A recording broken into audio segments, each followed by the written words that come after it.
दोस्तों मुंबई, चेन्नई, कोलकाता, बेंगलुरु और तमिलनाडु जैसे तमाम शहरों के बारे में आपने कभी ना कभी तो सुना ही होगा। क्यों? अरे क्योंकि ये शहर हमेशा चर्चा में बने रहते हैं। लेकिन आज हम आपको भारत के एक ऐसे शहर के बारे में बताने जा रहे हैं जिसे मार्केट सिटी के नाम से जाना जाता है। इस शहर में साउथ एशिया का एकमात्र एक्टिव वोल्केनो मौजूद है और इस शहर में नेशनल मेमोरियल नाम से एक जगह है जिसे काला पानी जेल भी कहा जाता है। जी हाँ दोस्तों, आपने बिल्कुल सही पहचाना। हम बात कर रहे हैं अंडमान निकोबार में बसे पोर्ट ब्लेयर के बारे में। तो चलिए जानते हैं पोर्ट ब्लेयर से जुड़े ऐसे कई रहस्य जो आपकी आंखें चौधिया देंगे। लेना वीडियो में आगे बढ़ने से पहले हमारे चैनल को सब्सक्राइब करके बेल आइकन दबा देना है यार, देर किस बात की है। दोस्तों भारत का ये खूबसूरत सा शहर भारत के सबसे आकर्षक, शानदार और कमाल के प्रदेश अंडमान निकोबार में बसा हुआ है। वहीं अंडमान निकोबार जिसे सुंदर बीच, हरियाली, सुहाने मौसम, बेहतरीन टूरिस्ट प्लेसेस और कमाल की संस्कृति के लिए जाना जाता है। ये एक यूनिक टेरिटरी है, इस लिहाज से इसकी कैपिटल सिटी यानी कि पोर्ट ब्लेयर भी यूनिक टेरिटरी हुआ। पोर्ट ब्लेयर एक ऐतिहासिक नगर है जो कि साउथ अंडमान द्वीप पर स्थित है और प्रशासनिक नजरिए से साउथ अंडमान जिले में आता है। पोर्ट ब्लेयर को अंडमान निकोबार द्वीप समूह का एंट्री पॉइंट माना जाता है। ये एक समुद्री शहर है जहाँ पे आप क्रिस्टल जैसे सफेद और चमकदार पानी को देख सकते हैं और आप बोलेंगे क्या बात कर रहे हो, पानी इतना साफ होता है क्या? साथ ही पोर्ट ब्लेयर में कई तरह की वनस्पतियां भी पाई जाती हैं। पोर्ट ब्लेयर दोस्तों बेहद ही छोटा लेकिन खूबसूरत सा आइलैंड है और ये छोटा सा शहर 41 वर्ग किलोमीटर के क्षेत्रफल में फैला हुआ है और भारत के सबसे छोटे शहरों में शुमार किया जाता है। वहीं बात करें यहाँ की आबादी की तो आपको बता दें कि इस छोटे से आइलैंड पर करीबन 1,48,000 लोगों का वास होता है। इस शहर में हिंदू, सिख, ईसाई और मुस्लिम सहित तमाम धर्म के लोग रहते हैं,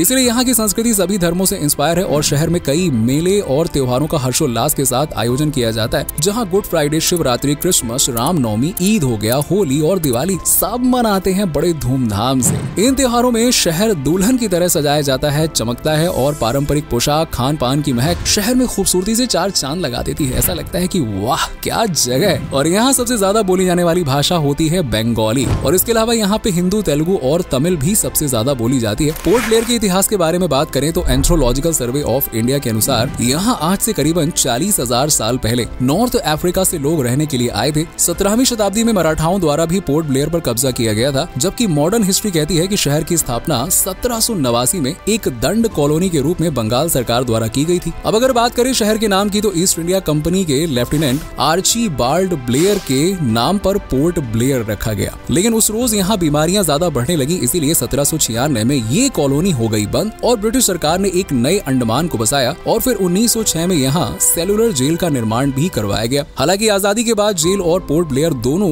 भारत हो गए और आज ये शहर बहुत ही खुशहाल है। पोर्ट ब्लेयर को यूं तो कम ही याद किया जाता है, लेकिन जब भी याद किया जाता है तो सेलुलर जेल का नाम सबसे पहले आता है। ये वही जेल है जिसे काला पानी जेल के नाम से जाना जाता है। काला पानी सजा का नाम सुनते ही ना लोगों के रोंगटे खड़े हो जाते हैं। दरअसल ये औपनिवेशिक युग के दौरान भारतीय स्वतंत्रता सेनानियों और कैदियों को रखने के लिए अंग्रेजों द्वारा बनाई गई खतरनाक काला पानी जेल थी और इस जेल में उन्हें असहनीय यातनाएं दी जाती थी, सोचिए। लेकिन अंग्रेजों के जाने के बाद ये जेल पूरी तरह से भारतीय सरकार के अंडर में आ गई और आज इस जेल को एक म्यूजियम के तौर पे डेवलप किया गया है और इसे नाम दिया गया है नेशनल मेमोरियल। यस दोस्तों, अंडमान निकोबार की तरह पोर्ट ब्लेयर भी आदिवासी ट्राइब से भरा पड़ा है। यहाँ कई जनजातियां हैं जिनका रहन सहन आज भी सदियों सालों पुराना है। इन ट्राइब्स में मुख्य है शोम्पेन और निकोबारी, जो पूरी तरह से पुरानी दुनिया में जी रहे हैं और अपनी पुरानी संस्कृति के हिसाब से ही चलते हैं। इनके अलावा यहाँ पे अंडमानीज, जारवास, ओंगे और सेंटिनलीज जैसी जनजातियां भी निवास करती हैं। अब आपको यकीन नहीं होगा दोस्तों, लेकिन इनमें से ज्यादातर जनजातियां ऐसी हैं जो जंगलों में रहती हैं। सीरियसली। पोर्ट ब्लेयर की कमाई के जरियों के बारे में बात करें तो ये शहर ज्यादातर कमाई टूरिज्म इंडस्ट्री से करता है। यहाँ साल भर पर्यटकों की भीड़ लगी रहती है और इन्हीं पर्यटकों से शहर की अच्छी खासी कमाई होती है। इसके अलावा यहाँ हस्तशिल्प का बड़े पैमाने पर काम होता है। साथ ही इमारती लकड़ी को अलग अलग काट कर उनसे कई छोटी बड़ी चीजें बनाई जाती हैं। इसके अलावा शहर में कृषि भी की जाती है। हालांकि यहाँ कृषि के लिए सिर्फ 6% तक जमीन है, जिस वजह से कृषि शहर की इनकम में ज्यादा सपोर्ट नहीं कर पाती है। लेकिन हाँ, यहाँ कई तरह की फसलें उगाई जाती हैं जिसमें सब्जियों का बड़ा रोल है। टमाटर, शिमला मिर्च, फूल गोभी, मूली और लोबिया यहाँ की मुख्य फसलें हैं, जबकि पहाड़ी और मैदानी इलाकों में दालचीनी, काली मिर्च, जायफल और तिलहन का प्रोडक्शन ज्यादा होता है। अब क्योंकि यहाँ पे समुद्री एरिया ज्यादा है तो जाहिर सी बात है कि मछली पकड़ने का काम तो यहाँ दबा के होता है यार। और यहाँ के मछुआरों को आप बाहुबली से इंस्पायर मान सकते हैं, क्योंकि ये ज्यादातर शार्क मछली को पकड़ने के लिए निकलते हैं यार, सोचो।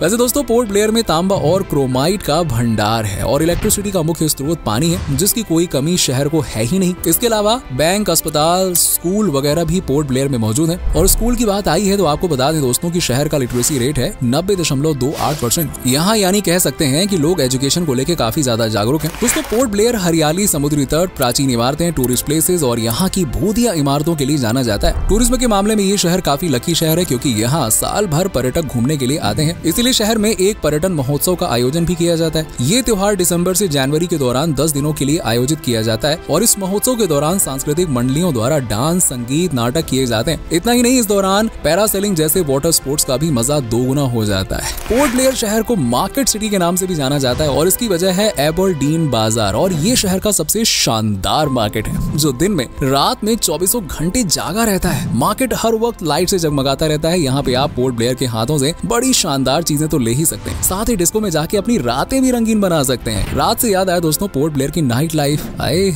आपको ना एक अलग ही मजा देगी। यहाँ कई होटल, बार्स, पब्स हैं जो आपको असली नाइट लाइफ का मतलब समझा देंगे कि क्या होता है। वैसे दोस्तों, आपको खरीदारी का आनंद लेना है तो एबरडीन मार्केट के अलावा द अरियंस, क्रिफ्टी स्टिक्स और हाईलैंड सुपरमार्केट जैसी जगहों से आप शॉपिंग कर सकते हैं। दोस्तों, पोर्ट ब्लेयर का ना खाना बड़ा ही टेस्टी होता है, इतना कि लोग उंगलियां चाटते रह जाते हैं। यहाँ शाकाहारी से लेकर मांसाहारी हर तरह का भोजन मिलता है। वहीं मिठाइयाँ तो लोगों को अपना दीवाना बना लेती हैं। वहीं शहर में घूमने और देखने के लिए कमाल की जगहें मौजूद हैं, जिनमें जोनल एंथ्रोपोलॉजिकल म्यूजियम का नाम सबसे ऊपर आता है, जो पोर्ट ब्लेयर ही नहीं बल्कि पूरे निकोबार द्वीप समूह की संस्कृति को संजो कर बैठा हुआ है। पोर्ट ब्लेयर जाकर सुबह शाम चमकीले आसमान में सूरज उगने और ढलने का नजारा देखना किसी करिश्मे से कम नहीं होता है। अब एक तो मौसम हसीन, ऊपर से चमकीली पानी की बूंदें और सूरज का उगना या ढलना दोनों ही मनमोहक छाया पेश करते हैं। द्वीप भी अगर रॉस आइलैंड हो तो फिर मतलब बात ही क्या निराली दोस्तों, सोने पे सुहागा वाली बात है बॉस। और रॉस आइलैंड पोर्ट ब्लेयर से लगभग 10 किलोमीटर की दूरी पर पूर्वी दिशा में मौजूद है, जिसे अंग्रेजों द्वारा प्रशासनिक मुख्यालय बनाया गया था। आज यहाँ हरियाली, घने जंगल, चर्च, टेनिस कोर्ट, अस्पताल, कब्रिस्तान और न जाने क्या क्या मौजूद है, इसीलिए आप बिंदास जा सकते हैं। पोर्ट ब्लेयर की बात हो रही हो और महात्मा गांधी समुद्री राष्ट्रीय उद्यान को आप भूल जाएं, फिर क्या ही यार, क्या कर रहे हो बॉस। क्योंकि पानी के किनारे स्थित ये नेशनल पार्क जंगल, एनिमल और पानी सभी का संगम है। यहाँ पे आप कोरल रीफ्स, विदेशी मछलियाँ और समुद्री कछुए देख सकते हैं। साथ ही पक्षियों की चहचहाहट भी इस जगह को गुलजार कर देती है। ये नेशनल पार्क असल में 17 आइलैंड्स का ग्रुप है और 281.5 वर्ग किलोमीटर के एरिया को कवर करता है। वैसे कभी आपने चिड़िया टापू का नाम सुना है? अगर नहीं तो ये अनोखी जगह भी पोर्ट ब्लेयर में ही मौजूद है, जिसे पक्षी टापू कहा जाता है, क्योंकि यहाँ रंग बिरंगे कई प्रजातियों के पक्षी पाए जाते हैं जो हरी भरी घास पर बैठकर अपनी खुसुर फुसुर करते रहते हैं यार। और साथ ही यहाँ स्विमिंग भी की जा सकती है।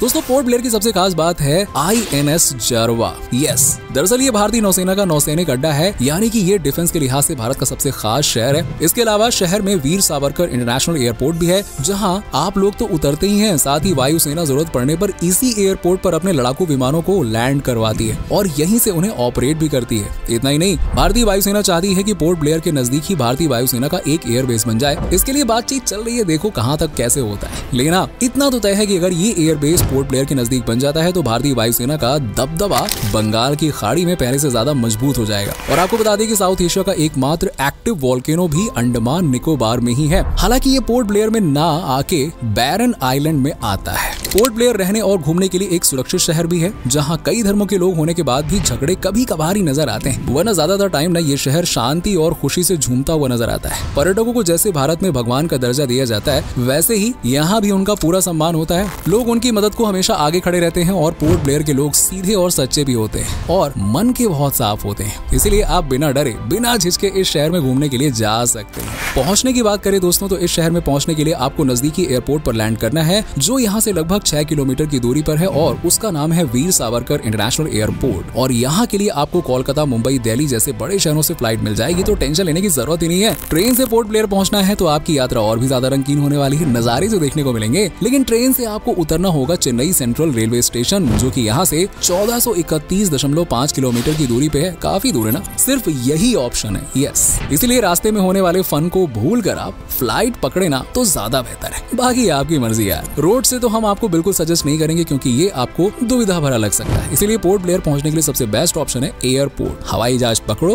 लैंड हो जाओ। वेल दोस्तों, आप बताइए कि आपको पोर्ट ब्लेयर कैसा लगा। अगर आप में से कोई पोर्ट ब्लेयर या फिर अंडमान निकोबार से है तो हमें कमेंट सेक्शन में कमेंट करके जरूर बताइएगा। अगर आप पोर्ट ब्लेयर जा चुके हैं तो आपका एक्सपीरियंस कैसा रहा, ये भी हमारे साथ में जरूर शेयर कीजिएगा। वैसे वीडियो पसंद आई हो तो वीडियो को लाइक करें, शेयर करें और हमारे चैनल को सब्सक्राइब करना बिल्कुल ना भूलें। मिलते हैं आपसे अगले वीडियो में, तब तक अपना खास से भी ज्यादा ख्याल रखिए और मस्त रहो यार, खुश रहो।